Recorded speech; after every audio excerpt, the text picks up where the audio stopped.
আল্লাহুম্মা। Hello everyone, আসসালামু আলাইকুম। কেমন আছেন আপনারা সবাই? আশা করি ভালো আছেন, আমিও ভালো আছি। এখন আলহামদুলিল্লাহ। বৈশাখ মাস, বৈশাখের জ্বরে অনেক মানুষের ক্ষয়ক্ষতি হচ্ছে, অনেক, বুঝছেন। এই বিষয় নিয়ে আপনি কোনো কিছু বলতে চান? না, যারা বৃষ্টি সিজন তো বৃষ্টি আসবে ইনশাল্লাহ, তো রহমত করা মালিক আল্লাহ ইনশাল্লাহ।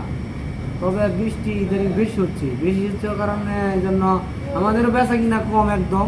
আজকে মোটামুটি বৃষ্টি দিকে নি মোটামুটি একদম বেচা কিনা কম। তারপরও আলহামদুলিল্লাহ আল্লাহ কাছে লাখ লাখ শুকরিয়া। এবং বাংলাদেশ বেশিরভাগ বিশেষ করে ক্ষতিগ্রস্ত অনেক বেশি। আপনারা তো এখানে লাখ লাখ টাকা ইনভেস্ট করছেন, আর যদি বেচা কিনা না তো আপনারও তো অনেক না, এটা তো আল্লাহ পাকের ইচ্ছা পায়। আল্লাহ পাক যা করে বান্দার বানানো। আপনার আয়ত্তে তো মনে হয় 10 জন কারিগর আছে। আপনার তো মাস শেষে দেখা গেছে যে 15,000 20,000 রিয়াল আপনার স্যালারি দিতে হয়। ভাই আমার কথা শুনে, বিপদ তো সবসময় থাকে না। 1-2 দিন, মাসের মাঝে 2-4 দিন থাকবে, বা 10 দিন এমন থাকবেই সব জায়গায়।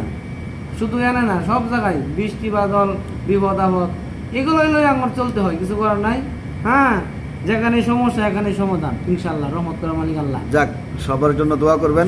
সবাই আমরা প্রবাসী যারা আছি, আমরা বাংলাদেশের মানুষের জন্য সবাই যে জায়গা থেকে দেখবেন ভিডিওটা, সবাই দোয়া করবেন। সবাই আল্লাহ হেফাজত করে। সবাই ভালো থাকবেন, সুস্থ থাকবেন। আসসালামু আলাইকুম। ইনশাআল্লাহ। তো আপনারা যারাই ব্যবসা করেন ধৈর্য ধরতে হবে। ইনশাআল্লাহ। যারাই ব্যবসা বাণিজ্য করেন ধৈর্য ধরতে হবে। আল্লাহর উপরে ভরসা রাখবেন। হতাশ হওয়ার কিছুই নেই। রহমত করা মালিক আল্লাহ ইনশাআল্লাহ। ধন্যবাদ ভাই আপনাকে। আপনাকেও ধন্যবাদ, অসংখ্য ধন্যবাদ। Thank you.